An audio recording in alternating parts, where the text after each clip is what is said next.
But I can't leave out the human element, because that's essentially what Ford has done and is still doing, because there's plenty more out there. The good part of this story, to get to the end of it, is it's in New York State. We got an effective cleanup, which means it can be done. We know exactly how much material was removed, we know what happened to it, and we also know what it actually cost Ford. So it's a doable thing. And $40 million sounds like a lot of money, but Ford is a multinational corporation and it literally produces and sells cars everywhere on the planet. So 40 million is essentially a drop in the bucket to Ford, but it's a drop in the bucket they didn't want to pay. And they did, and you're going to hear about that too. So this thing is not on, and it's not working. It is on, and it's not working. It's working here, but it's not working up there. Okay. All right. You see, the great thing about technology is it's going to save us, it's going to make the world better, it's going to end climate change, and it can't advance a slide. As long as we're not dependent upon slides, we're good. Good for the computer. Does it work on the computer? No.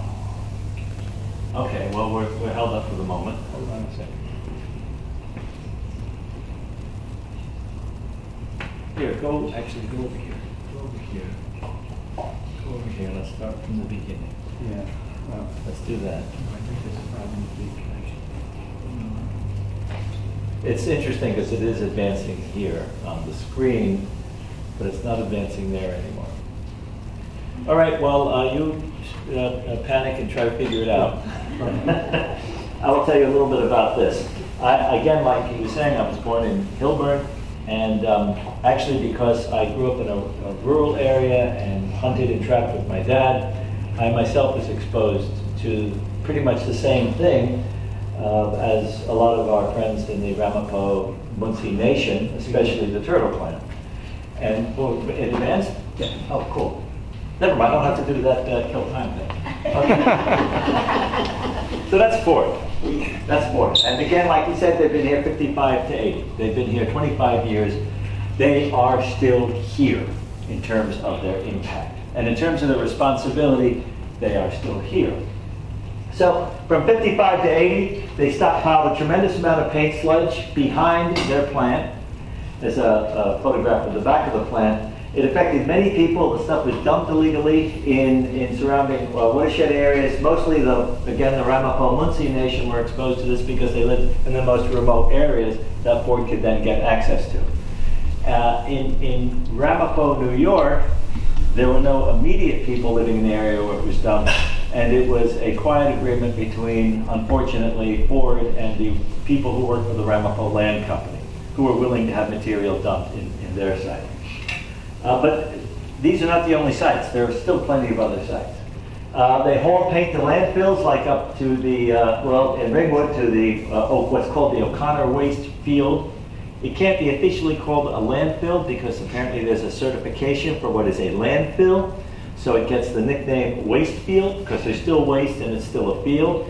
Oh, it gets really dicey after a while. And then the Cannon and Peters mines, which we'll talk briefly about. It was dumped down there, and that's the biggest problem, interestingly enough, what's going on up there. And a tremendous amount, we're talking 250,000 tons, as best as we can tell, because Ford kept no records.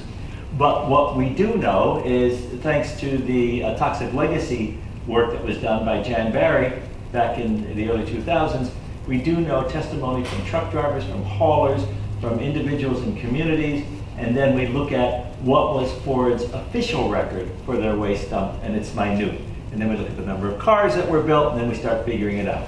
When you spray paint a car, 10% of the effluent of the spray actually lands on the thing you're spraying. There's a 90% overspray, which drops down to the floor and then sprayed with acetone, nail polish remover. It's washed into a drain and then eventually out falls into one of those many barrels. In this truck, it's being hauled up to the O'Connor waste field, and you can see that it's, you climb up here and you climb up here. Oh, there's a tarp up there. In 1970, when this particular time was being hauled, there would be a code enforcer at the waste field on behalf of the town of the borough of Ringwood. And he's making sure they're not bringing in some garbage that's bad for the waste field. So he climbs up onto this thing and he has a probe and he shoves it into the backfill, the soil that you would put on top of, say, residential garbage that are being dumped there. And he sticks his probe down and goes, "Yep, that's just soil." Well, what they were doing was they were filling, this is not the barrels now, this is direct material. They would fill the waste all the way through the back of this trailer, and then they'd lay plywood on top of the paint, and then they'd put about 1.5 feet of backfill soil on top of the plywood. So the character that climbs up here on the side of the thing and sticks the probe in, the probe's only 12 inches long. So yeah, it's just soil, okay. Except for two things. The paint is saturated with acetone. You all know what acetone smells like. You can smell it a mile away. In fact, it burns your eyes, it burns your sinal cavity. It's really difficult. So he didn't stay up there too long because the acetone was burning them up. And the other thing is, the truck going up the Peters Mine Road, it's a gradual incline, left a permanent trail of colored paint that was dripping out of the back of the truck. Allegedly, the truck that only had soil in it. So everybody knew. My point is, everybody knew. This is my friend Jeff Welch. He was involved with various environmental work that it's saying here in Torrent Valley. There's a Superfund site in Torrent Valley, New York. It's a capped landfill that is there. And he was involved in dealing with the materials that was in it. As you can see, construction materials laced with asbestos, pharmaceuticals from Ledley Labs. You remember where Ledley Labs was? Ledley Labs, by the way, behind their lab has a landfill. Even though they're not a lab anymore, there's something else. There's still a capped landfill behind Ledley Lab that is still leaching into the little muddy brook, the muddy brook that goes, Pearl River they call that, but it was historically the muddy brook. It's still leaching in there. It's full of steroids. It's full of steroids, and it's getting in there. When I was a little boy, my dad took me down to Montvale one time, that's just south of there, because there was this amazing thing. The miracle catfish were being caught by children in the brook downstream, and they were big, hulky catfish. That's when they realized something was going on. That was the first time. That goes way back into the 50s. So stuff happens all the time. Americans haven't dumped Avon Cosmetics. Well, what's wrong with cosmetics in a landfill? Jeff Welch was on this. What's wrong with it is it's got heavy metal bonding agents, and those agents will hold on to the other ingredients, and they'll leach into the water. Well, what's wrong with that? That's a whole nother story I'm not telling you now, but if you get that into your system, it's very difficult to get out. And it does have an effect on a number of things, including endocrine development. So if you're a pregnant woman and you get some of that stuff, what's he saying? Avon's bad? Yes. Yes, that's what I'm saying. Okay, so then there's Tom Franklin. I worked with him. He's a photojournalist for the Bergen Record. I'll mention later the series they did. This is the Meadows in Hillsborough. So the state line would be coming right about here. And this was, well, you can see it's all overgrown now. It was a community of some 17 houses. A lot of Ramapos lived in the Meadows. And he helped us document back in 2005 what was going on with these house sites, because this place is where, it's right across the state line from where Ford sat. They dumped thousands of tons of paint in this community of 17 homes. Hardly anybody who lived here did not go through a series of cancers. Not one, not two, like Cindy Fountain Pott. She was a child here. That was her time of exposure. She was moved out of here when she was 4 years old. Spent the rest of her life battling cancer. We'll get into that. And here's some of the barrels that we found in the Meadows. This was back in the early 90s. And there's the state line back there. So Ford is gone by now, but here's some of the barrels that nobody checked on when they left. Oh, you forgot your barrels of paint. No, that never happened.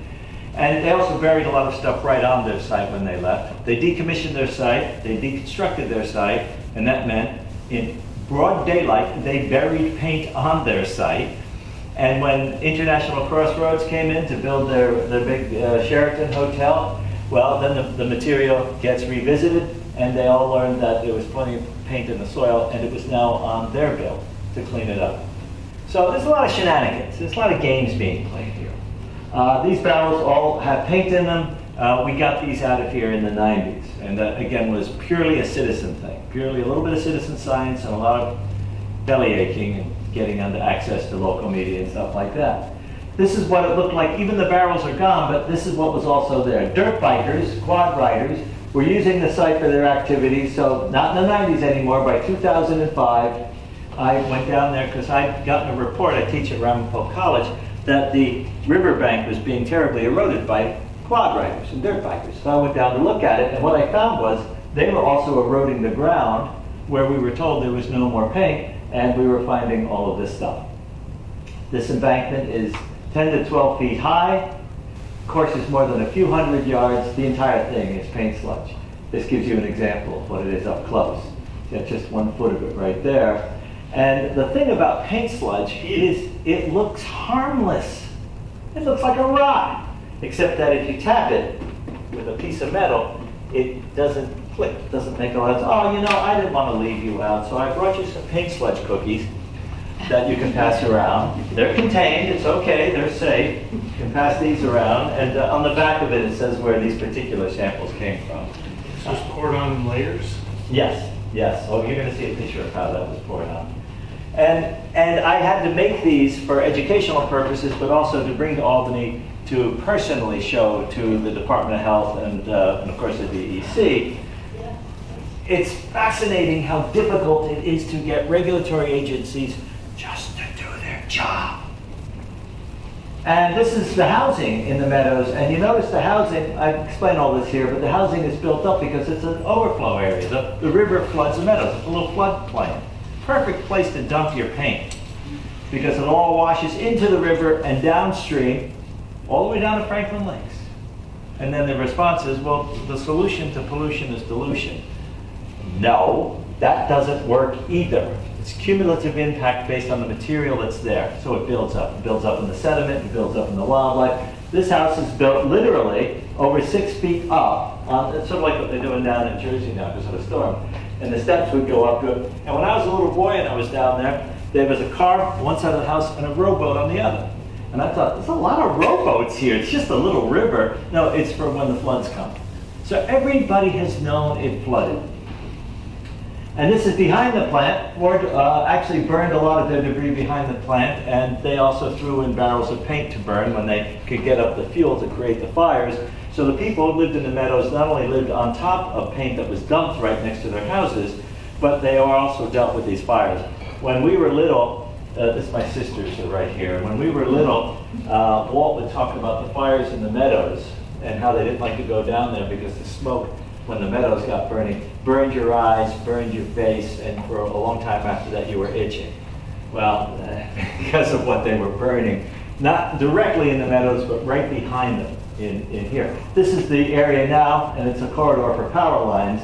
That's, you know, another story in terms of what's there. But we've examined the soil down here, and we find minute elements down there. And that's because the materials, though they burn, they're still there, have washed down river. God, you know, the DEP of New Jersey hates it when I say that. Okay, so this is a map from when I was a kid. I used to trap the area. This is the Ramapo River. There's no thruway. This map was made before that. And these are 3 areas going up the Torrent Valley that are sand quarries. They get smaller as you go up because sand is essentially glacier till that washes out downward and fills in basins. So there's deeper basins going down. Ramapo River, Tornbrook, they converge right there. And in these areas, when I was a kid, I saw activities, dumping activities. That's what those X's are. Essentially a pickup truck that would look like this, 6 barrels, essentially those 6 right there could be the barrels. They back the truck to the loading deck behind Ford, 6 barrels go on, you get a $100 bill to make them disappear. Don't ask any questions. And that was done all over the place. This isn't the only place. This is the place that we got at and found it, but it was done everywhere. It was done down deep in Jersey. It was down up here in Orange County. Truck would drive along at night and have a friend who knew where there was a ditch or some other apparatus to dig a better ditch. So there I am. Is that what that's you? This is Torn Valley. This is I'm 11 years old, and I think in this picture. And I had all these little journals that I kept all the time when I was a kid. So yeah, oh, poor Bambi, he's hurting the animals. I learned to hunt and trap. So if you're really huggy, lovey with the sweet animals, as I am today, don't get stuck on that. I was raised in a hunting family, and we were relatively respectful of what we were doing. And we were also eating these things. It was sort of like a foraging thing. And I kept a journal, so I did more of this actually in the woods. And here's a journal from my page from my journal from 1960s. That's the middle pit. That's in the Torn Valley. And I drew in everything. See these little things here? This is part of the equipment that was in the sand quarry. Oh, and I just happened to draw this. I drew this on a Friday night, I think. And on Saturday morning when I came back, you bait your traps come evening because the animals move at night. So your traps are already up there. You set all that up. And then you bait your traps come evening, and then you got to go check on them at dawn. Because now the animals have stopped moving, and some of them moved into your traps, so you got to go pick them up. On a Friday night, there was a ditch and a tractor, and on a Saturday morning, there was a tractor, but there was no ditch, but you could tell there was clean fill. And there were some barrels here, but I don't know if they're the same ones. I come down and I tell my Uncle Mal down at East Hilburn in his paint shop, you know, they're digging quarry sand in the winter up there. I didn't know they were still doing that. And he looked right at me. He's a house painter, not a car painter. He looked right at me and he said, "No, you damn fool. Ford's burying paint up there." 1964. So don't tell me locals didn't know. My locals knew. So everybody knew something. And $100 to make 4 stupid or 6 barrels disappear ain't bad in 1964. Unfortunately, some people did this with their barrels. They washed them out with a hose and they turned them into wood stoves for their campsites, their hunting camps. And I went looking, and of course, metal is porous. You never really get the lead out, you know. So I went looking for those people. I found their children. They all died. They all died what was considered prematurely, and they all died of inhalation. They all died of either trachea or lung cancer. They didn't die from the other cancers that got other people. It's the pathway. You look at the pathway to understand what are the cancers are getting and how are they getting it. And they just inhaled it. And there's my brother-in-law, Tony. There's Tony. He worked for the Ramapo Land Company. And this picture is right around 1970. And they were cleaning up an area that had eroded in the valley because they were then planning in 1970 to shut down the industrial furnace in Spring Valley and make a landfill right there in Torn Valley of Ramapo. And it eroded a lot. So he went in to measure down to where the paint was. This blue ground down here is paint.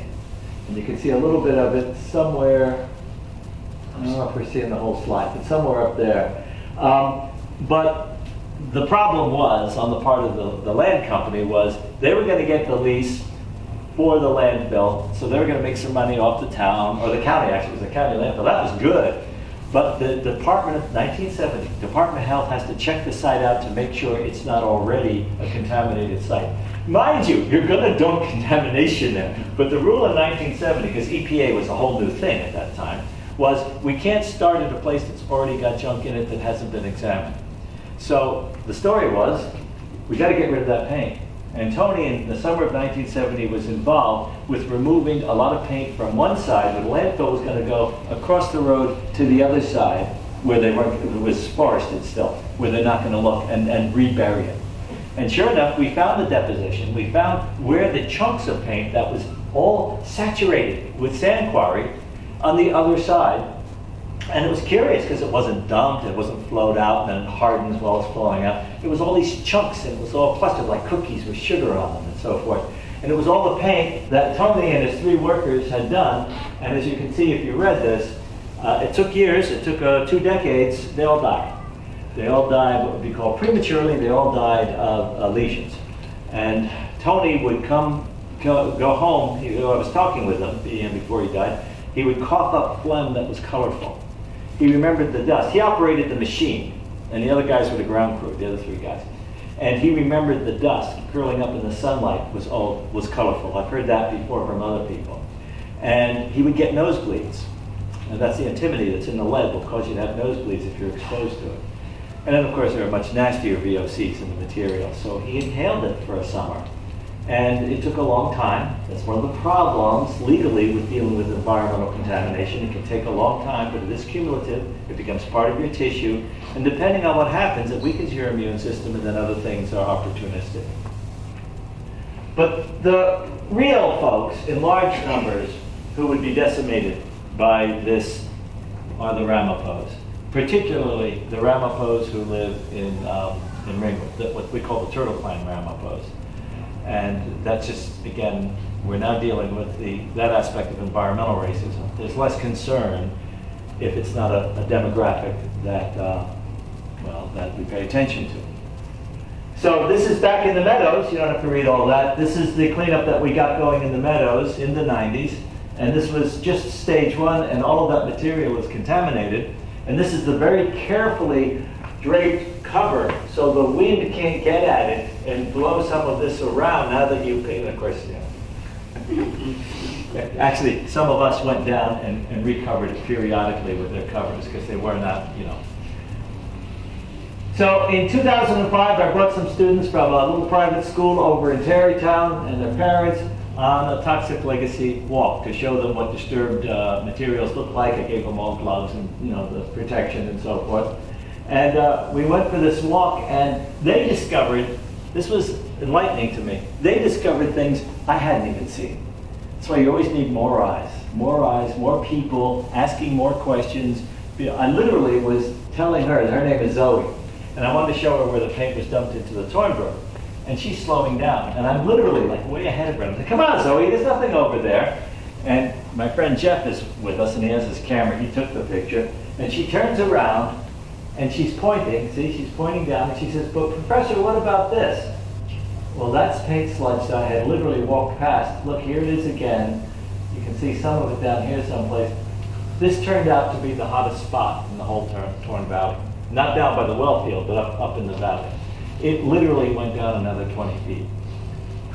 And she found it, I said, Zoe, I don't know how deep this is at the time, but we're always going to call this Zoe's Mound. So when we were dealing with DEC, and when we had Ford there, and we had the field house, all that stuff comes later, they point to the map and say, no, you got to put Zoe's Mound there.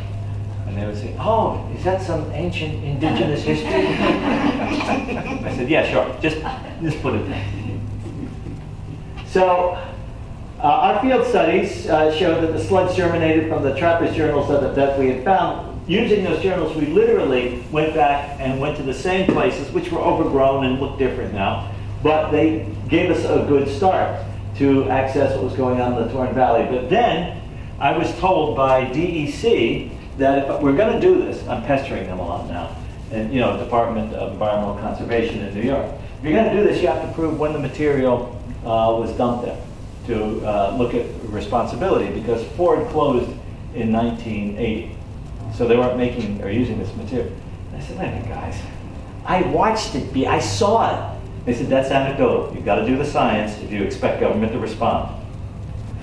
Okay, so we looked at this mound, and what we needed to prove was the stuff was dumped there before 1970. And the reason for that was because at 1970, the landfill was, the one I mentioned before, was opened to the county at large. Only Ford could gain access to it, or the Ramapo Land Company, because it was their property.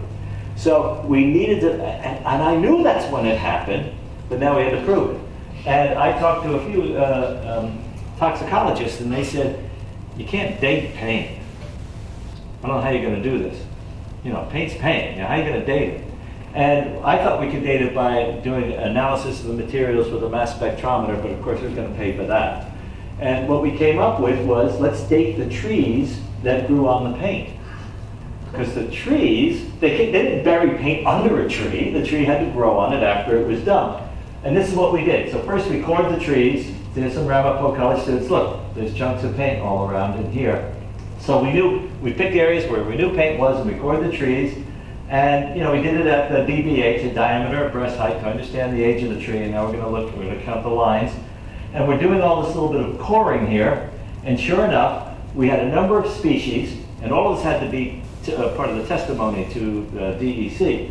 We had a number of species, and they all dated back at the time, it would be 37 years, and they all dated back more than 37 years, all the trees. So that proved as saplings, they emerged in the 1960s, the latter half 1960s. So we did that, and while we were doing it, we also did depth study. We took some analysis of that material.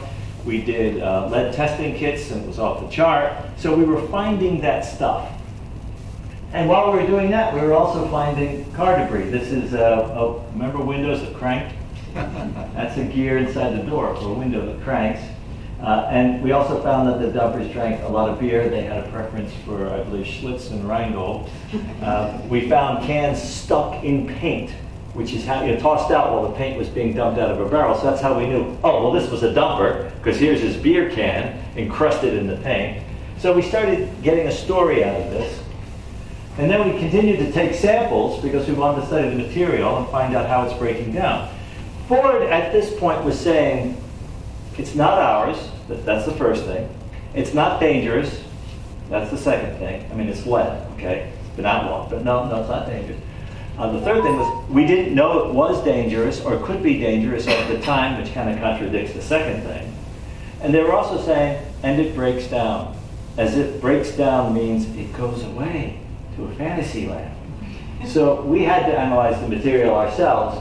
We set up a lab in Sloatsburg, New York. We got more students. I'm literally going through reams of college students and teaching them different things to do. And we analyzed the material, we labeled the material, like the little cookies I sent around the room.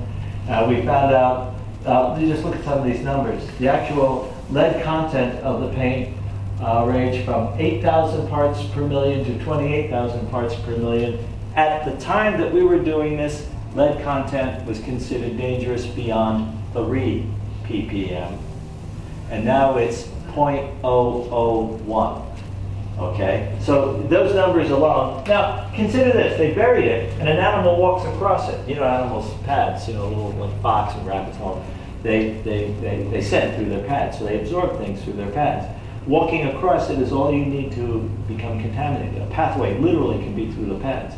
But there are others. The herbivores are eating the small plants that grow up through the soil that's been contaminated, and they ingest it that way. And it can biomagnify once it gets into the animal. So we did tests to prove, Ford also said wherever it is where it stays forever. It's hardened, it was liquid, it became sludgy, and then it became hard. So it doesn't break down, it doesn't access the groundwater. I'm looking at environmental scientists, engineers who work for the DEC. I'm looking at health people who are licensed and registered to work for the Department of Health. And they're hearing Ford say, well, wherever it is, this material that you're talking about, it's solidified and it doesn't migrate. And I'm looking at these people who know by their own education, everything breaks down. So I literally said to the Ford, and this isn't the CEO, this is their engineer. And I said to the Ford engineer, so in other words, you've rewritten the law of thermodynamics. Wow, and the people, the regulators who know better are remaining quiet. And again, at a meeting, they say, prove it. So here we would take samples where we'd see there's some paint sludge, we'd core through some paint sludge, we would dig down into the loam, the good fresh earth, and get to essentially the sand that's down beneath it. And what we were looking for were paint that had started to migrate. I don't know if you can see it. See the gray right in there? It's coming through the loam and down into the soil, which means it is breaking down, it's particleizing, and it's traveling with the saturation of the water, particularly after the winter. And as it breaks down, we found the migration speeds up. And that makes sense. It's full of solvents, they can access things very quickly, and the material, some of them burn off, but they were buried and they're wrapped in plastic. The molecules are wrapped in plastic, so the plastic itself is being dragged along as well. It was speeding up. It would take 20 years for it to move a few inches, but in the next 20 years it can move a few feet. And as it gets into the groundwater, it's moving, well, all water finds its endpoint. So we did more sampling, we set up a second lab, we studied the particles, we tried to identify how the material is breaking down and what rate. Again, this was, we had no agency. This is me and my Ramapo college students and my volunteers, and we got space in Sloatsburg to do this. But any money that went into it, I couldn't get even my college to give me a soil core or a tree core. Those tools you saw, I got from Antioch. I went to Antioch in New Hampshire where I was studying, And I basically borrowed all their equipment because nobody would fund this. And it was costing time. It was costing a lot of time. So this is the Ramapo. Now we're up here doing a bunch of that work. Down here is the Ramapo well field. So this is the New York State Thruway. This is exit 15A. And the well field has this, see that little zigzaggy line? That's the service road that gets into the well field. And that shiny part is the river. And the dark part is the river without the sunlight in it. And the Torn Brook comes down here. So this is the landfill on one side. And the side that's got paint in it is all up here. Not just moved by my brother-in-law, but also dumped there. There were a lot of areas that were dumped there. We don't know how much. We're still trying to figure that out. But we know down here, well number 97, there's a big lot of paint. And we know by frost heaves, it's starting to bubble up. It's material starting to come up. So there I am at well number 97. Did a lot of public education. I called it my toxic legacy hike. And I would bring people in, families, camps, schools, with the thinking, the more we get people to talk about this, the greater support we'll have when we go back again to our regulatory agencies in the state. And I gave them cards and write your congressman and all that stuff. And this is amazing. This is the wellhead right in here. That's the fence for it. You can see it. It's not even hidden. This big chunk of lead right here. That's 97. And then Ford finally, I'll tell you a little bit why they finally did this. They finally gave in to saying, well, there is material there. The material does seem to have something to do with us. It is unsightly, so for that reason, we will look to removing it. And they sent in a few field engineers, and they drew a map of what they would take out, because it was the stuff that I just showed you that sort of bubbled up. I didn't believe that's all that was there. So I got students to do an environmental study of the entire area, and those students knew what they were looking for. This young woman from BOCES, Occupational Education Program, she raked this up, see? This is right next, the service road is right here. This is right next to it. So I started thinking, okay, Ford is doing window dressing here. They're going to pick up some surface stuff and then they're going to run away. So how do we take this a step further? So I told the students, keep following the trail. So they kept raking. And it led down the bank and into the river. But they also buried it. So you got to dig into the bank to find out what's there. See, scraping along here, you start to break up this material. Because it's mixed with other material, it's understood that they were shifting around. It was a well field at the time that they were doing this. Which means a lot of other people look the other way. Come on, water companies look the other way, just as long as you don't put it directly in our well. It is going directly in your well. It is saturation and migration. It is going there. See, there we are finding some of the more solid stuff, which was the stream. See how it's drippy? That's where it was poured. And since we were there, I got my students down there to put up a siltation fence. We asked the DEC to put up a fence, and they said, well, that's not on our map yet. But it's eroding, and literally while we were there, we walked down the bank and chunks of paint were rolling down behind us. So we put up our own, I got the town of Ramapo to pay for this fence, actually. And then a storm came, raised hell, and Ford sent in Arcadis, who works for them, and they put up this big geotech. Our little fence is sort of crumpled down there, and it was a high storm. And to deal with the erosion. Turns out it was Hurricane Irene that exposed it, because trees all broke up and fell downstream in that one area. So the paint was buried beneath yet other trees, so that was probably buried in the 1950s. And the other thing that was interesting is they said they were going to do a cleanup now. I won't go into the details on that, it took quite a while, but they said, okay, we'll do a cleanup. But their laydown area they were going to do directly on top of the soil at the other end of the well field. And I argued you can't do that because that's part of the floodplain. Because the U.S. Geological Floodplain Survey actually showed the other end of the well field wasn't in a floodplain. And I argued, well, thank you very much, but climate change has changed all the boundaries of these floodplains. I am sure that's still in a floodplain now. And they said, yeah, but until the U.S. Geo Survey says it's in a floodplain, it's not in a floodplain. Okay. This is going to cost them how much more to build up the laydown area so they don't expose the groundwater to this?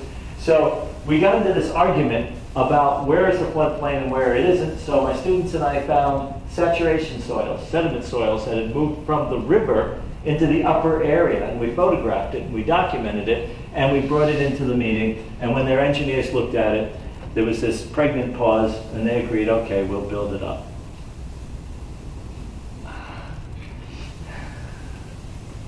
And that's what they had to build. This whole area becomes their deck. And then down here, they start working.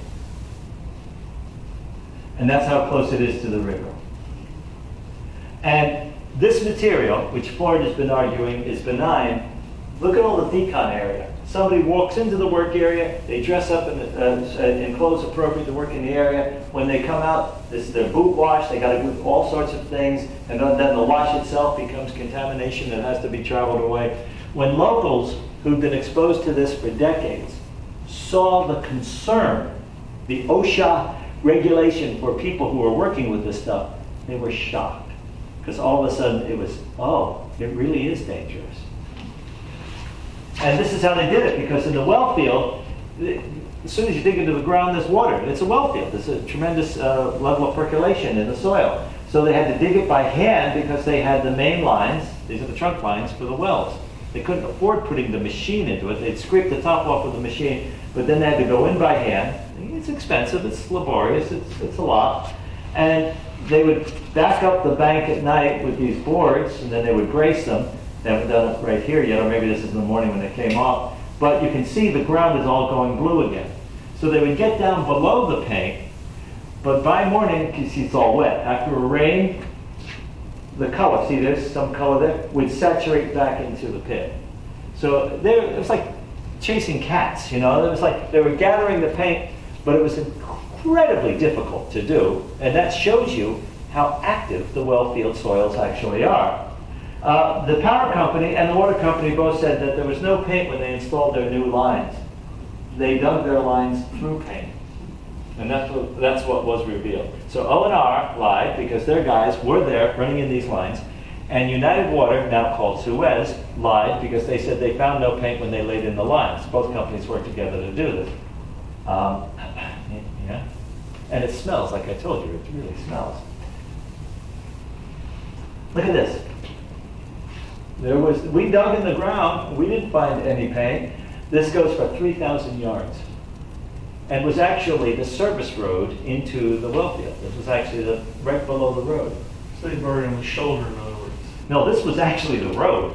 There must have been another area to drive at one time, because this then became the road.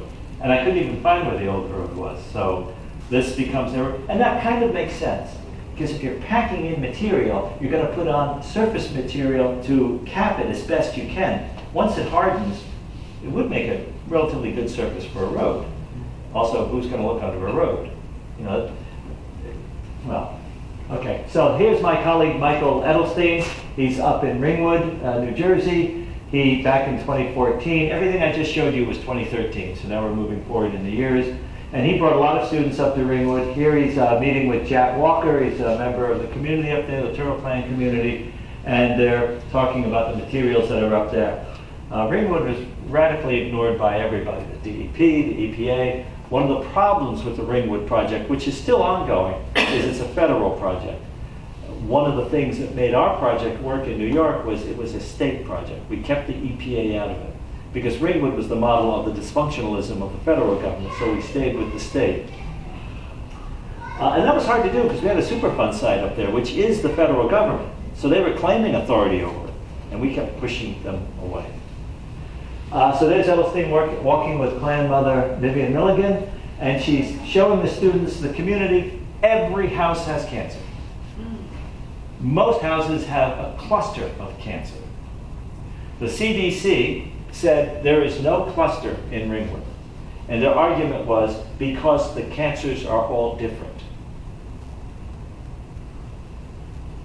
So, yeah, at some point, your head kind of explodes, and then you put your head back together again, and you kind of continue to work. This is Vivian Milligan's home. This is when they started doing a partial cleanup in Ringwood. This is how close she lived. They did not have air monitoring devices at the time.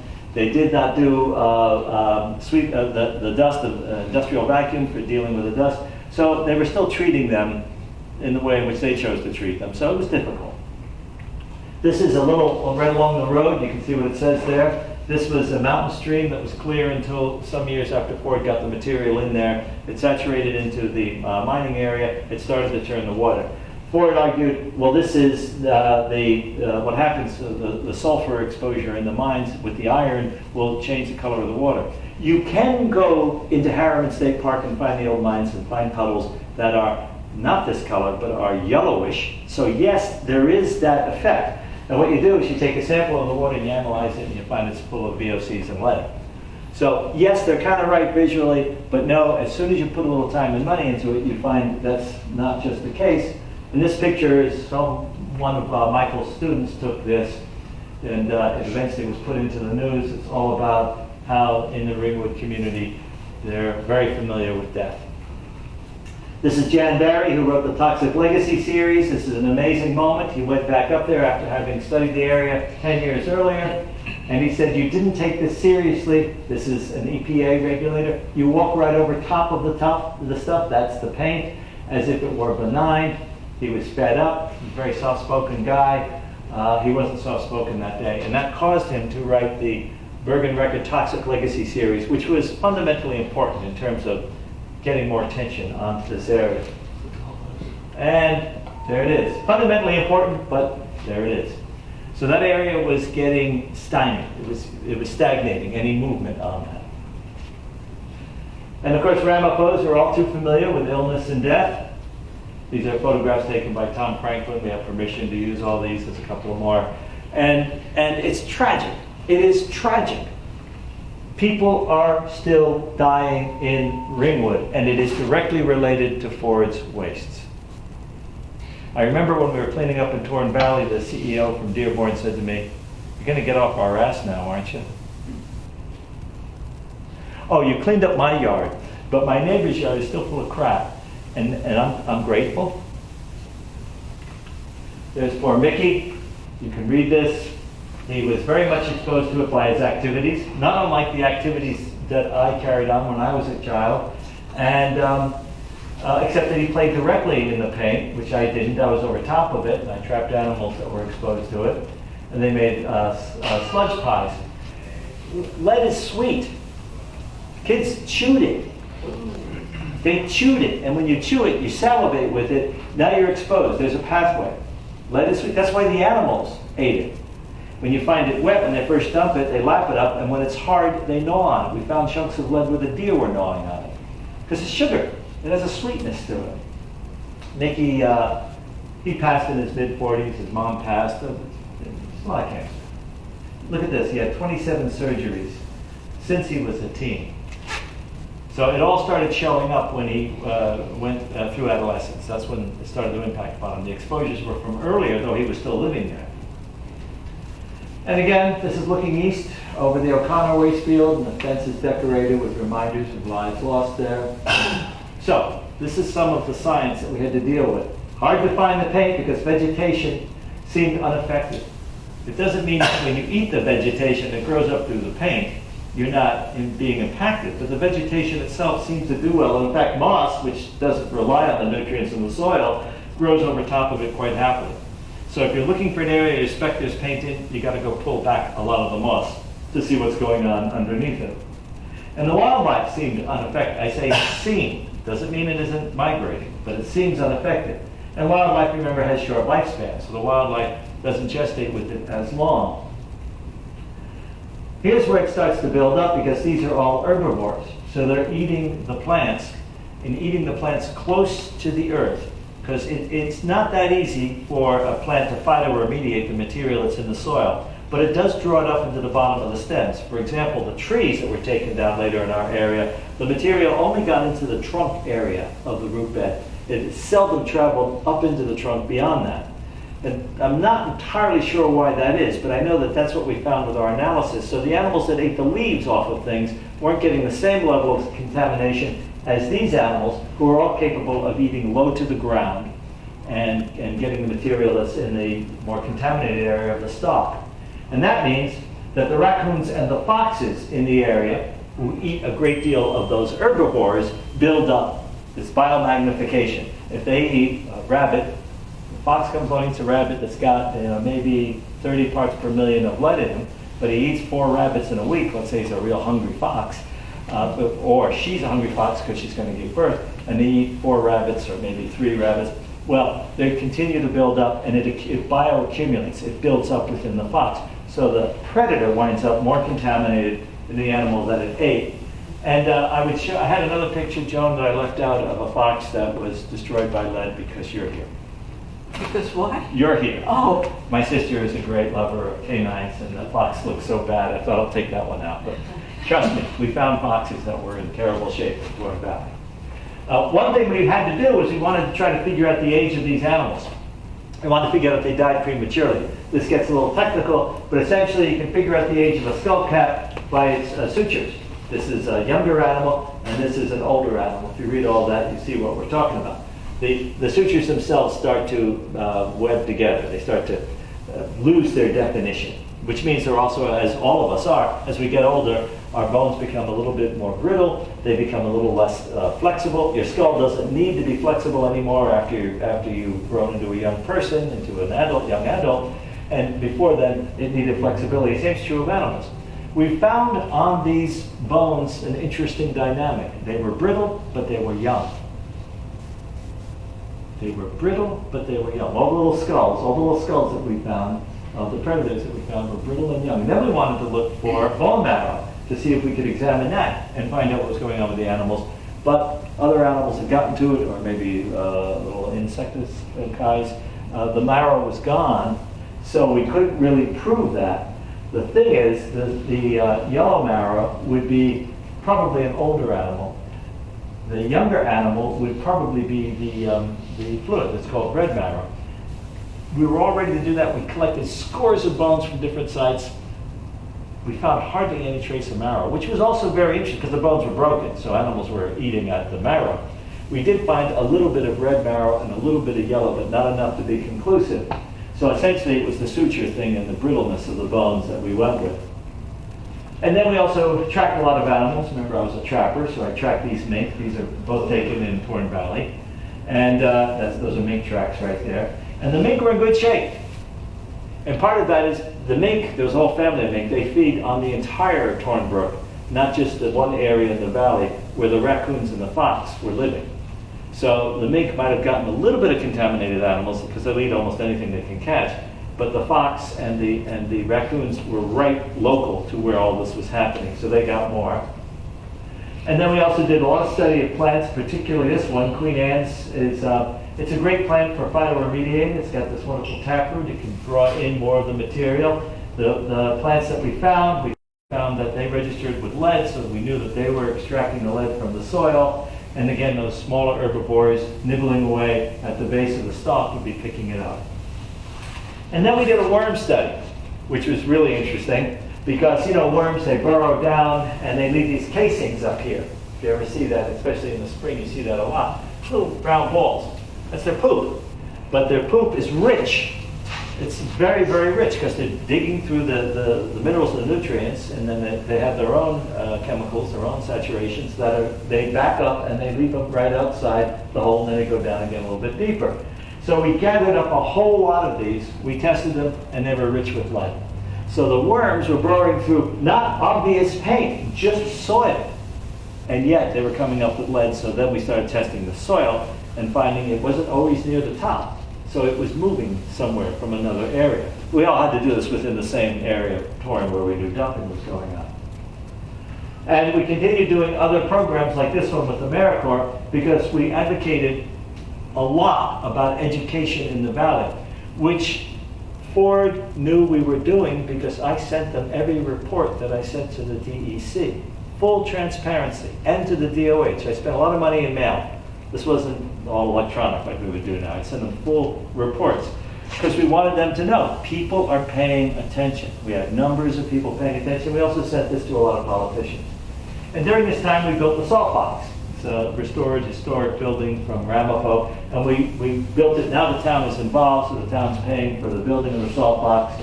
But we all put it together because the Mohawk Nation had shown me the idea of building an environmental center to do your research from, to house your work from, because you kind of need that. Up to then, we're just in the woods. And we used it for teaching. And while it was being built, we took over a warehouse where the dump trucks and the garbage trucks were down the road of there, and we taught courses out of there. Now I'm getting my colleagues to also participate in this. And my students eventually drew this map, and you probably can't see it, but these little green areas, they all represent where the paint sludge was found. Joan, that's Tony's, right in there. It's a lot, and but it's all clustered, all cakey and clustered.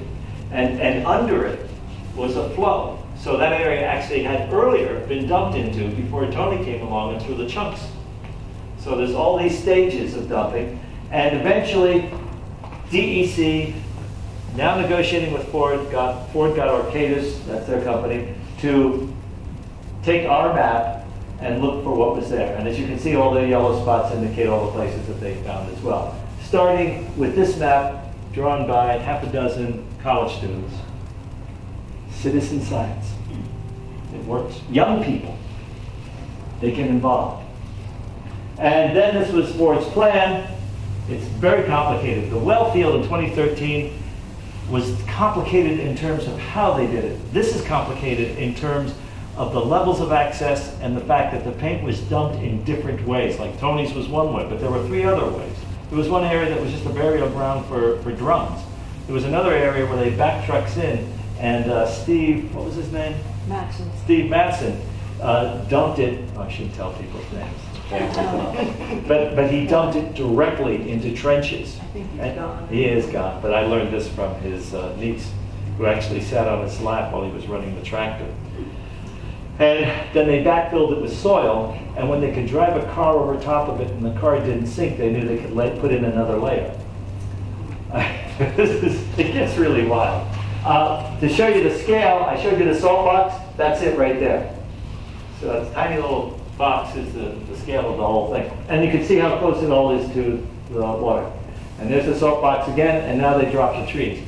So now we got them started. I haven't told you yet how we got them started. I'm holding on to that because it's sweet. But we got them started. It's going to be dug up in 2015, so we're right around 2014 pushing for this.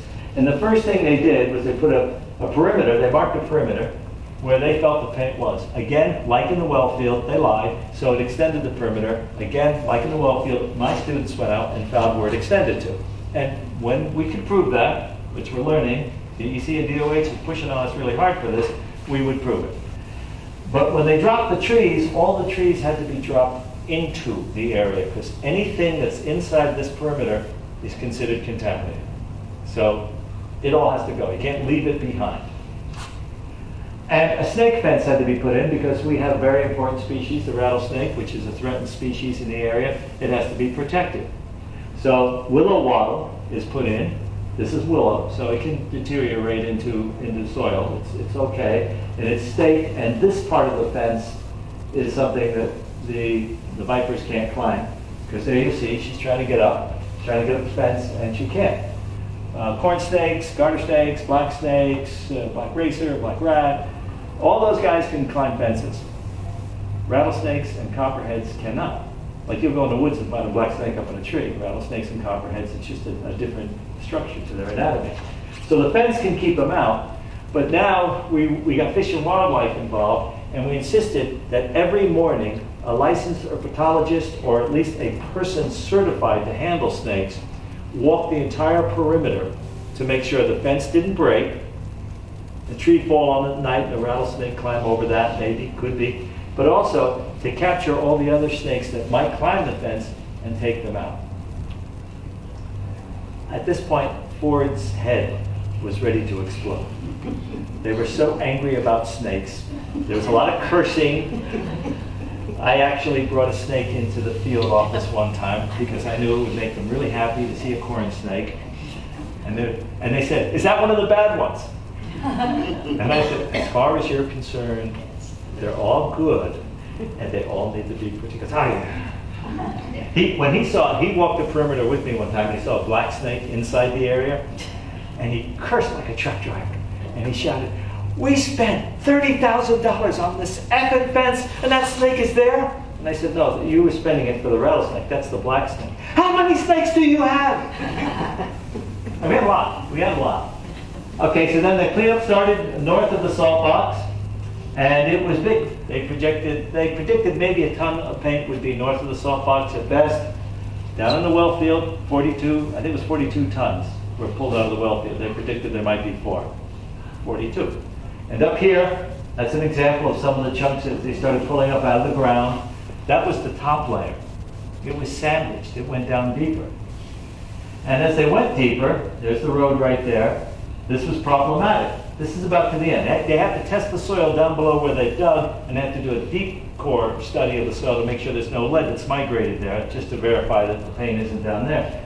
But what's problematic is, look, the landfill on the other side. That's the federal Superfund landfill. That's EPA territory. We weren't allowed to go into it.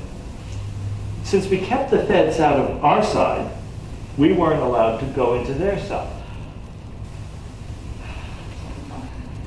So we have locations all marked to wherever any of the paint seemed to be streaming through from the other side in the soil.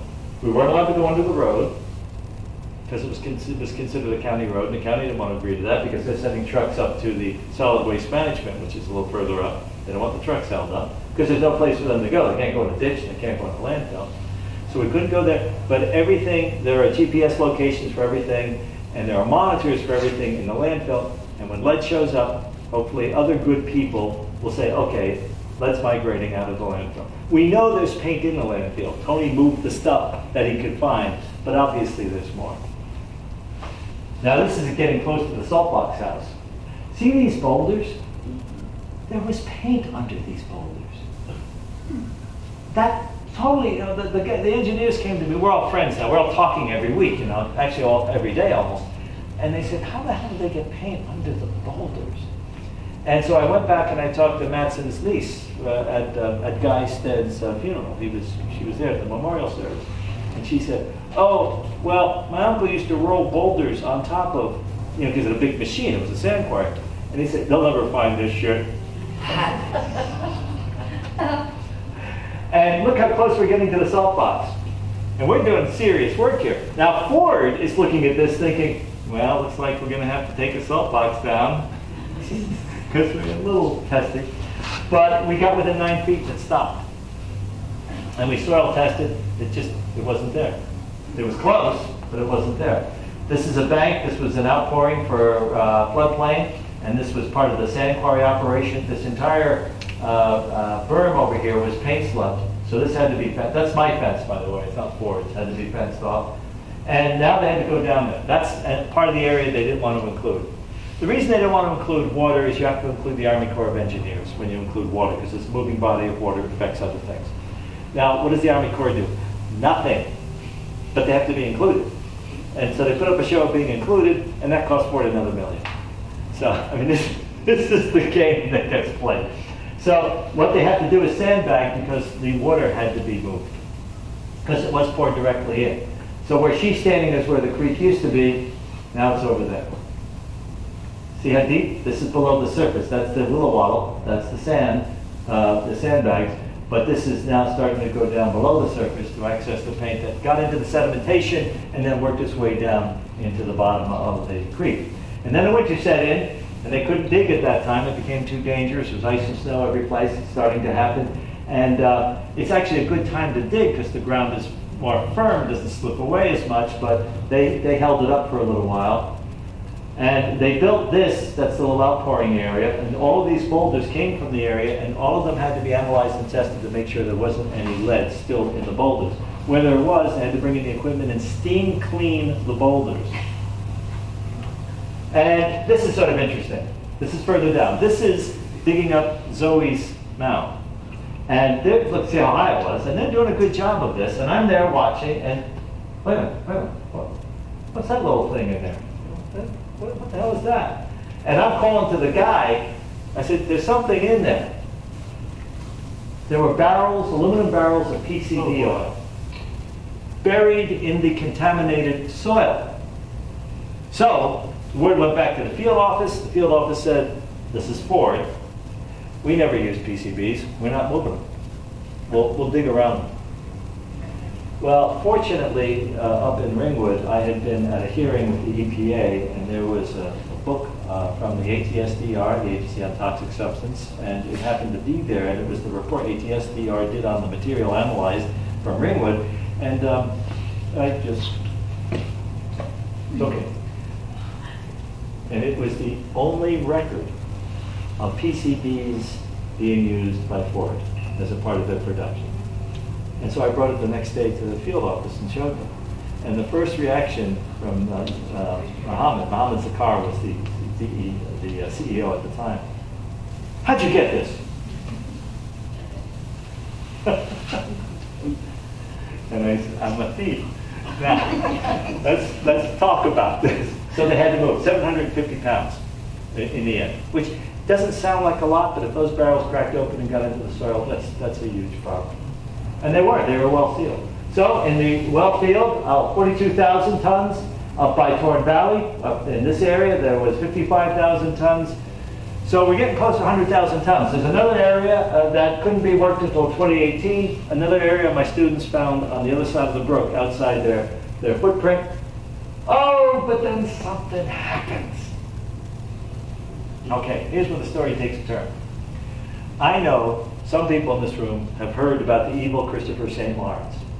And I know they don't like him because of the things they've heard. I'm going to tell you a different story. The reason Ringwood isn't getting cleaned up is because the borough, municipality, figureheads, and politicians are not good. And they're not doing the right thing by the Ramaphosa who are contaminated. In Ringwood. The reason down in Torn Valley and in the well field it got cleaned up is him. Yeah, I did all the legwork, I get that. But you need your local political leaders. They have lawyers, attorneys that work for the town. I attended so many meetings where I brought them with me, and I needed them. I couldn't have done that without them.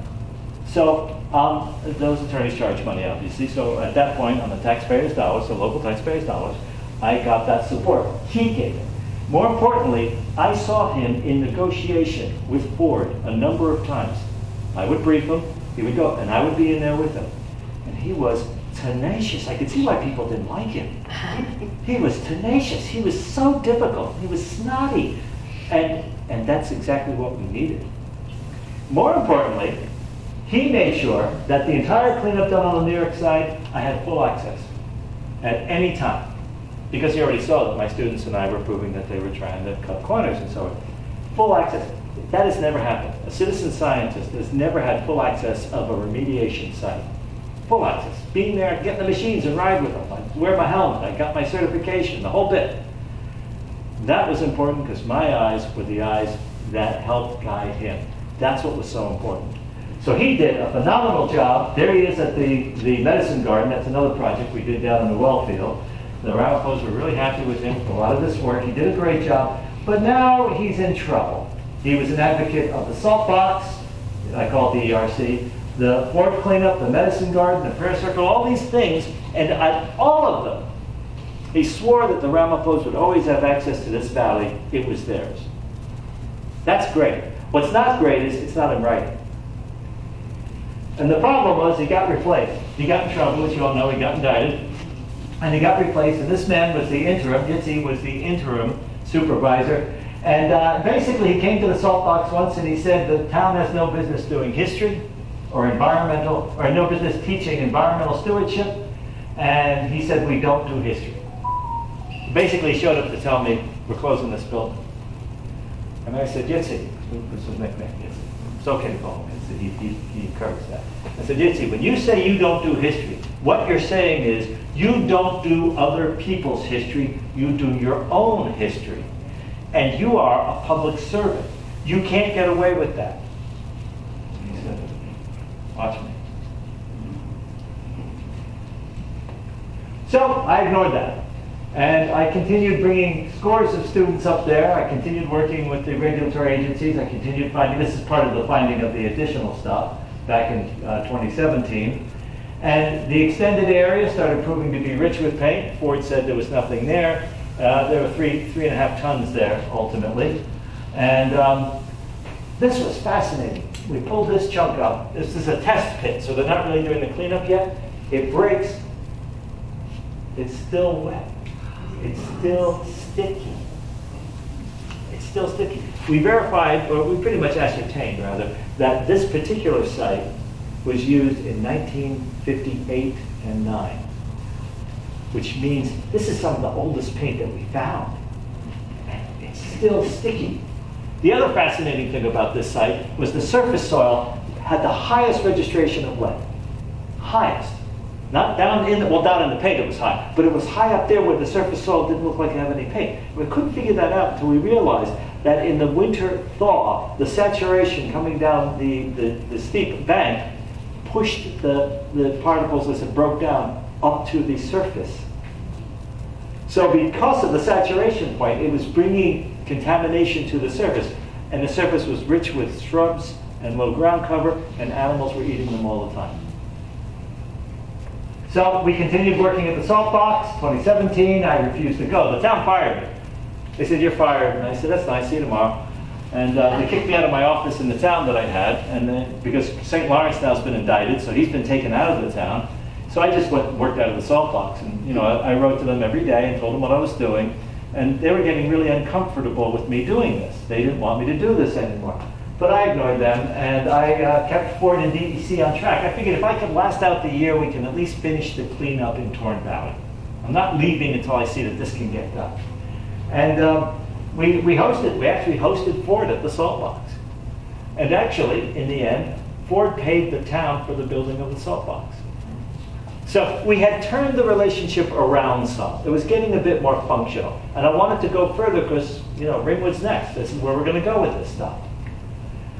And meanwhile, back in Ringwood, things were not going well. This is a topo map of Ringwood. That's the community up there. This is the Wanacue Reservoir down here. This is the wetland that outfalls into the reservoir. Right up there is the proposed recycling center. They had agreed, from an earlier slide, you might have seen it on the text, to remove the paint in the O'Connor waste field. Now they're not agreeing. In the 11th hour, they cut a deal, Ford did, with the municipality of Ringwood to build them a brand spanking new high-end recycling center, which would be a great revenue draw for the municipality. There was an agreement on the table.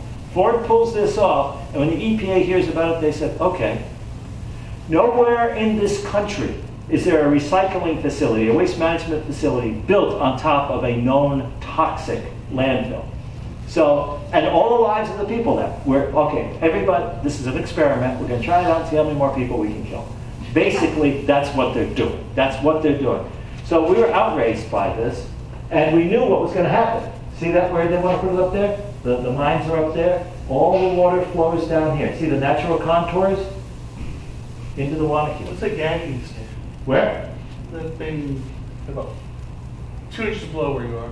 Yeah. No, it says gagging station? Right by, next to Wanacue Reservoir. What is that? Oh, that's down here. That's a monitoring station. What's going on with the movement of the water into the reservoir. So this is what it looks like. This red thing is the O'Connor waste field. Mind you, the wells, I mean, the mines are full of paint, but we're talking right now about the surface material that was buried. And it will take up a big space up here. And down here, all of this green is the movement of the wetland. And it's a slope that pours down into this area. And there's the community. That's how close it is. So clearly, this is a bad idea to put the paint on top of that. I have a whole other report on the proposal and what they were doing with it. And again, they lied because, again, they had charts that showed the groundwater flow. They said, no, we don't know truly the direction of the groundwater flow. And again, I was at a meeting where I walked off with the groundwater flow charts that Arcadis actually put together. So you just have, you can't get mad and yell at them. You just got to know these are their tactics, so you've got to have some other tactics to deal with their tactics. And here's a tactic. Vivian Milligan, down on her knees in 2016, begging them not to put this recycling center on top of the O'Connor waste field. They said, well, it's not going to cover the whole thing. We're going to scrape away the paint that we're not going to build the slab on, so that will get removed, but then we'll put a slab on top of it. A slab is the top. It doesn't have a bottom. There aren't even sensors down there to give you an idea of what's happening with the migration of the material. And then, once the EPA agreed to this, which is totally outrageous, Then Ford said, you know what we're going to do is we're going to scrape that stuff on the outside of the perimeter and pile it into the area that will get covered by the slab, since we all agree that slab is a good idea. No, we don't. And when they start building that sucker, there's got to be a pile of people up there standing in their way.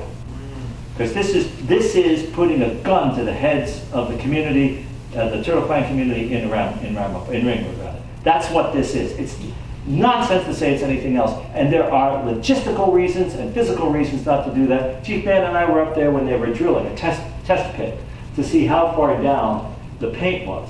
So the ground is surfaced. We're looking in and watching. He's talking, because he's like me, he talks a lot. And we're watching. And it's a big apparatus, a big drill, earth drill, a big wide thing that's going down. And all of a sudden, boom, brown water comes shooting out of the hole. And within seconds, we could smell the acetone, the indicator. So there was a movement of water, because there are all these fissures off of the mines down there. It'll be the Peters mine. And there's a channel off the Peters mine that they didn't even know about. Because there are not records as to where all the fissures go, where all the little tunnels go. There's just records to the stages.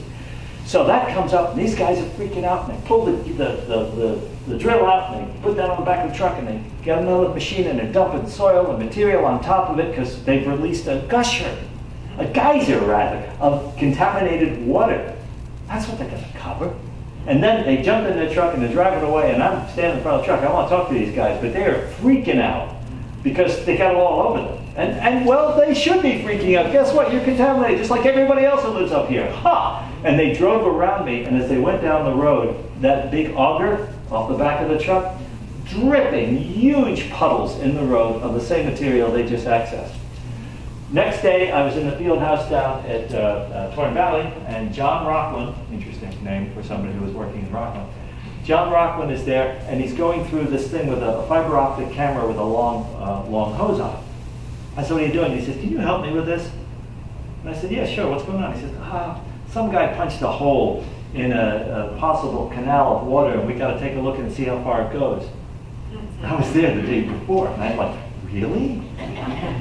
Are you going to need some help with the monitoring of this thing? Because there's the camera and there's the monitor, and he goes, yeah, sure, Chuck, everybody knows you. So I jumped in the car with him, and we go right back to the same place, and there's a core pipe, you can get down into it, and you could smell the acetone. It wasn't like you couldn't smell it. And he drops the hose down in there, and we're watching the monitor. Well, you couldn't see more than 12 inches, because the water was all foggy with this material.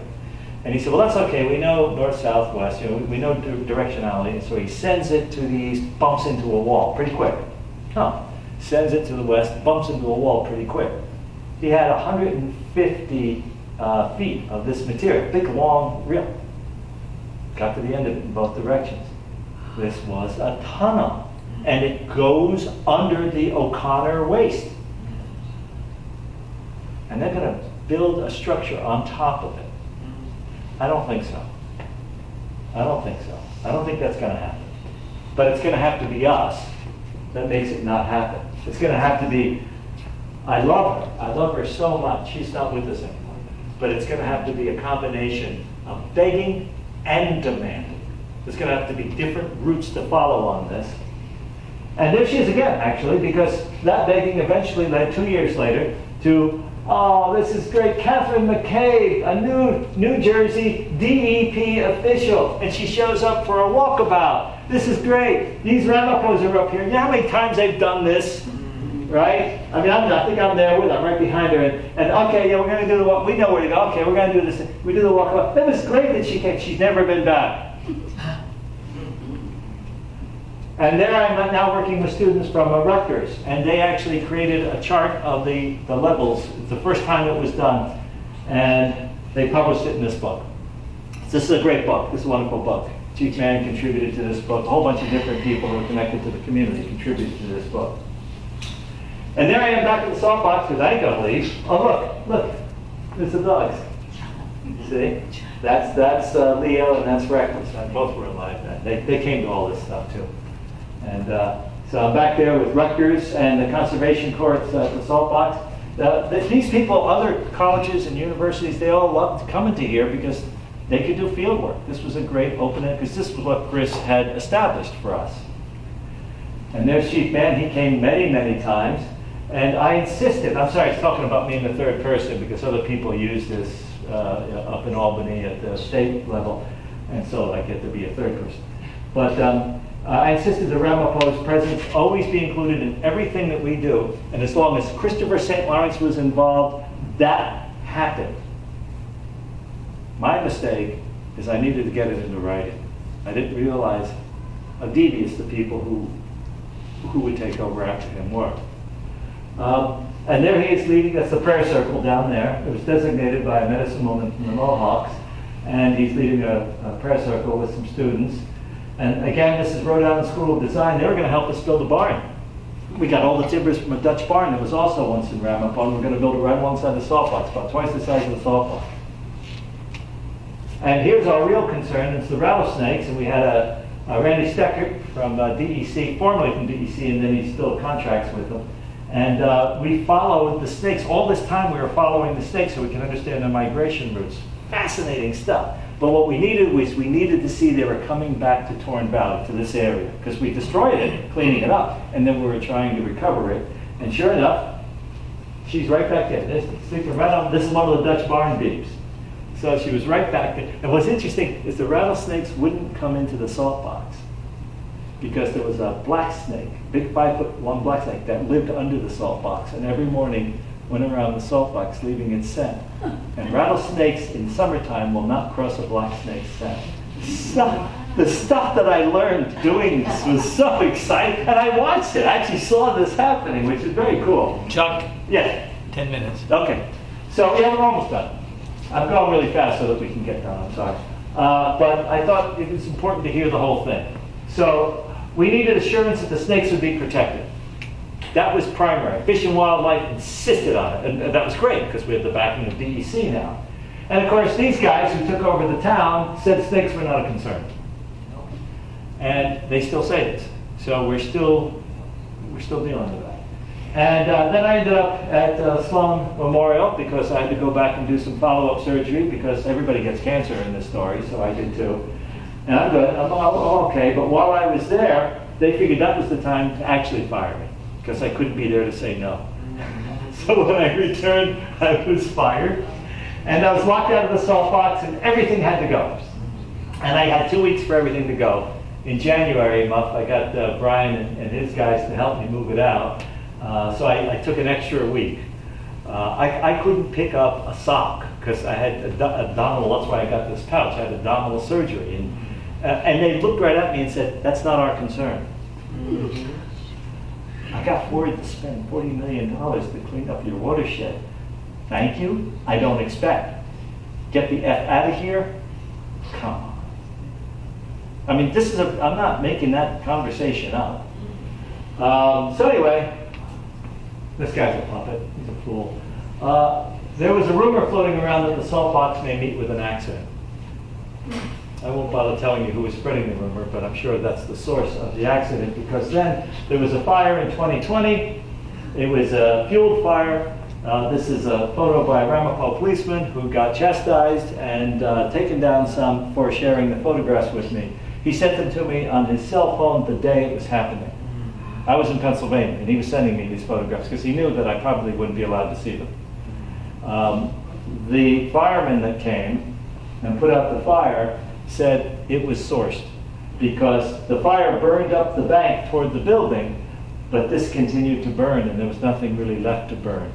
So they felt it was sourced, and they said it has to be investigated, but the problem is it's up to the municipality to request the investigation. And there's a salt box, and the fireman saved it. See, there's a little shed behind it. And it burned right up. People told me it was amazing. It looked like it was gone. But they hosed down the building, and the slab that it's built on extends 5 feet out, so the ground fire couldn't get to it. And there's Chief Ben of the Ramapos. He requested then to have the area returned to the authority of the tribe. Requested in 2020, it's now 2023. Crickets. No response. And that's it. So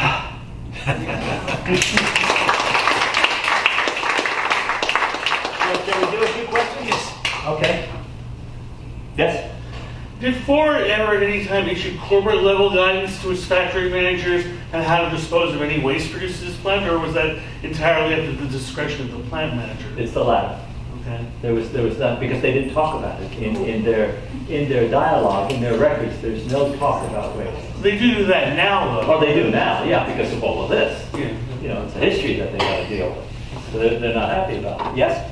You're quoting of the statistic that 90% of the paint is wasted. Isn't that amazing? I was shocked by that. I- I thought it should just be the other way around. I did too, And because- is that what the Ford plant did, was Yes. paint Yes. cars? Yeah, well, they built cars and then they painted it. And when you paint cars, there's two levels of paint. Well, actually, numerous levels, but there's two types of paint.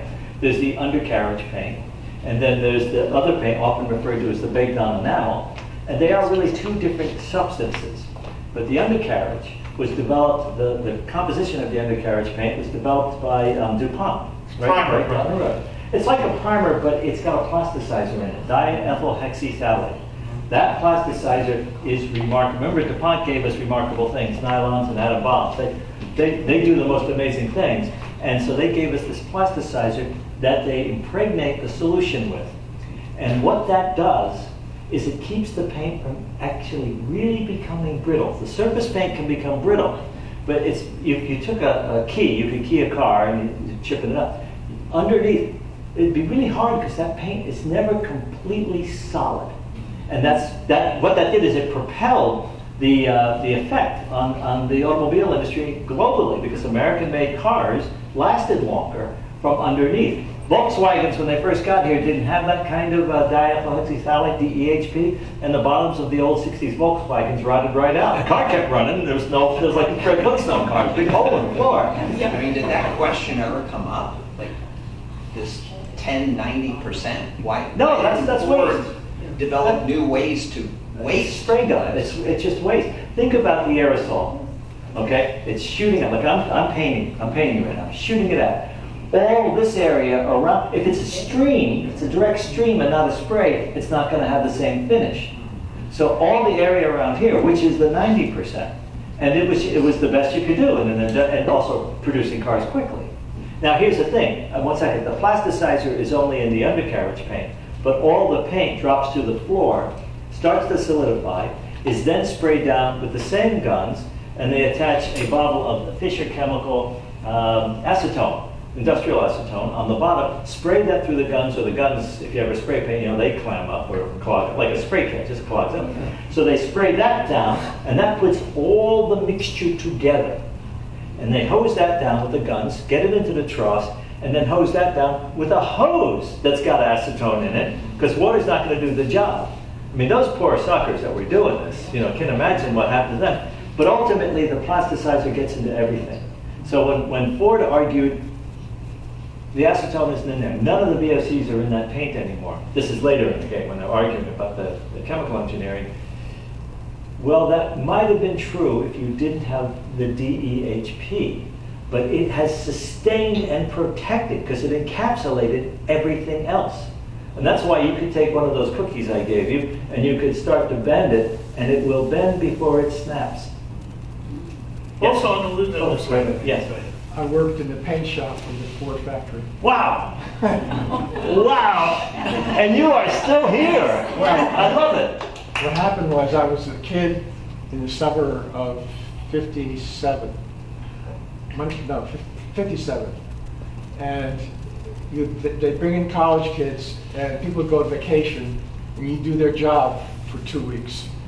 And then so one 2-week period I had done frames from freight cars, and 1 2 weeks I assembled carburetors and so on.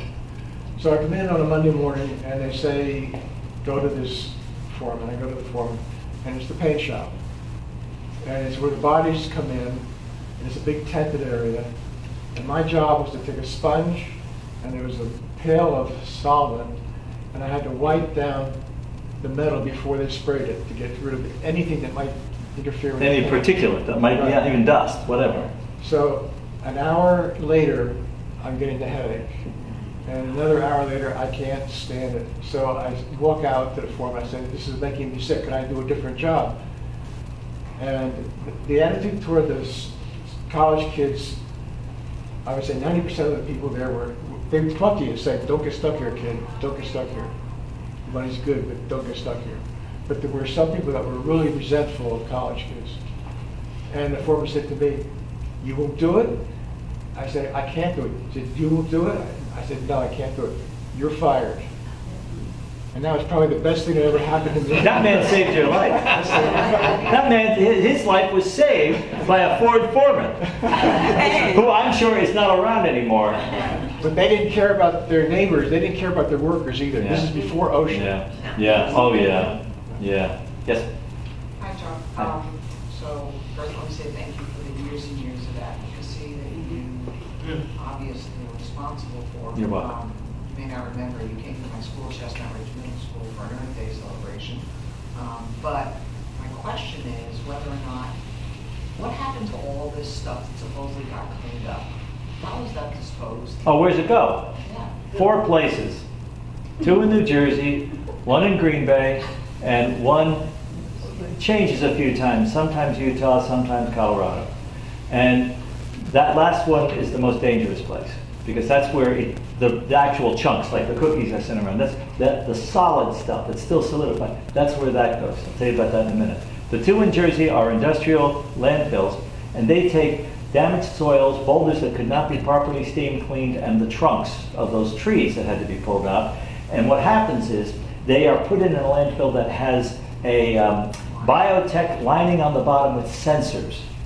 And then the top is also biotech, and the whole thing is encapsulated, and the sensors give you a reading if anything is leaching out of that material.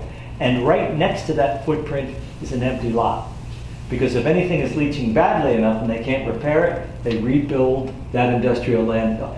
You're talking about costs way into the future. Just setting that up is cost now, but cost of the monitoring, okay, that's a small cost. But then if you got to flip the landfill over to another site, they say the landfills have a 25 to 30 year life expectancy. That's those 2. Then soils go to Dearborn, because Ford has a giant soil lab outside the city in Dearborn, where they're doing this ongoing experiment, where I'm sure they're spending a lot more money than they spent here, to figure out if there is a way in the future you can neutralize contaminants in soil so they don't have to be dug up. And so they're taking contaminated soil and creating a contaminated site where there wasn't one, because they have to be able to measure everything from the beginning. And then they're finding out what they can do to neutralize, because they all think that the answer is purely their hubris, their brilliance. That's what they think. Isn't an absurd idea, but the amount of money they're spending on this is pretty wacky. And then the last one is an industrial furnace, where the paint is, that's the one out in the mountains. By the way, the 2 of them that they have so far are located on indigenous lands.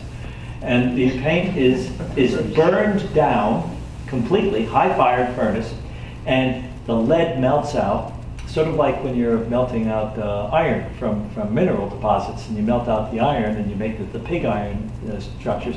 Well, the lead melts out and becomes like pig lead structure. Literally comes free of the paint, and that is then stockpiled in a vault in Nevada. And that way, if there's a future time when we can work with lead that's not dangerous, industry assumes there will be, they won't have to dig up lead because they've already got perfect lead casts stockpiled in a mountain. We'll just go unlock the cast and bring them out. And the rest of the material are all VOCs. So the stacks on the furnaces have numerous biofilters, each specifically designed to capture benzenes or xylenes or any of the off-gassing of the acetone or whatever. And they all have sensors, so that when the filter fills the capacity, shut it down, pull out that filter goes to an encased landfill. So there's a lot of cost out there. Probably the $40 million they spent on us in Ramapo, probably, well, I think they had to account for some of that too. So probably about 10 million actually goes out there, somewhere in that range. And probably the true cost of Ramapo would have, well, who knows what the true cost is, but we'll say it was about 30. Because all of that has to be thought about, which is why they drag their feet. They know all these costs keep, which is why they got this crazy soil project, this experiment, because they know there's more of this. Remember, they said to me, don't talk to those people in Ringwood. You know, they know they've got it all over the place. And plants all over the country. Every automobile industry has this all over the place. So, yeah. Anything else, guys? Yes? But I'm trying to recall, I've heard about this situation. I think I saw a documentary. Man Before, the HBO documentary. Okay. So now that was the lawsuit. Yeah. Then. Who was Man? Man was Wayne Mann, who's cousin to Chief Mann. I believe he's a cousin, right? Wayne is a cousin or an uncle? Distant cousin. Yeah, it's a big family, big branches. And he was the community organizer at the time, so the lawsuit got named after him. The film, what's great about the film is it starts to tell the story, and that's powerful. And Vivian Milligan's home movies and her recollections, that's really great. There's so many great stories there to begin with. What's not great about the film is the lawsuit was bogus nonsense. It completely fell apart. It was done poorly.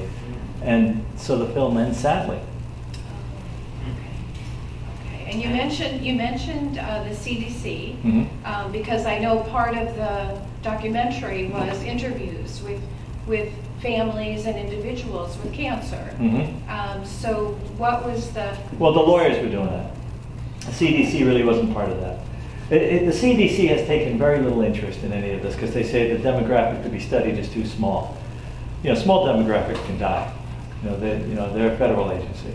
I contacted research scientists at the CDC because hypospadia, which is a terrible thing it's genital deformity at birth, can happen, and it can happen in America naturally, 1 in 2,000 babies, and it's corrected with surgery within the first 12 months. We have hypospadia in the Ramapo community that's higher than 1 in 2,000. And it can be corrected and then it returns, which I've learned from the studies that were done in Denmark is actually what we're starting to experience with artificially stimulated hypospadia. In other words, the exposure to the plasticizer when the mother was pregnant. And that affects hormonal growth. There are a lot of studies around that. It isn't like the CDC doesn't know about this stuff. And the research scientists that I talked to about this, it's not well known in the public, but it does exist. The research scientist I talked to said, how many people are we talking about? And when I started saying the numbers, she said, ain't gonna happen. Your numbers may be higher than what is the national average, but your populations are still too small. Now, I would like to amend that and say, if this were happening to a population and say, I don't know, Ridgewood or Saddle River or Montfort, I think there would be a study. Of course, there would be a study. Anything else, guys? This has been fun. Thank you very much.